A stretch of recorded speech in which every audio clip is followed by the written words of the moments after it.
तरी पी. पिलं. Valentine day येतोय ना, कोणीतरी आठवण काढतंय वाटतं.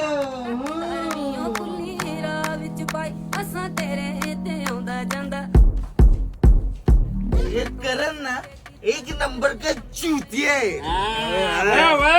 तो इतना बड़ा झाटू उसने मेरा पैसा अभी तक नहीं दिया. मेरा कितनी है? उसका छोड़, वो यार हर दिन मेरे गर्लफ्रेंड को मैसेज करता है. क्या बात कर रहा है? ये गलत है. त्याला मी मुद्दाम घेऊन आलाय. जाऊन कधी खुर्ची विसत देतच नाही. मी भारतात त्याच्या पैसे बरं झालं आला सलाम. त्याच्या नाशी दारू उडवा.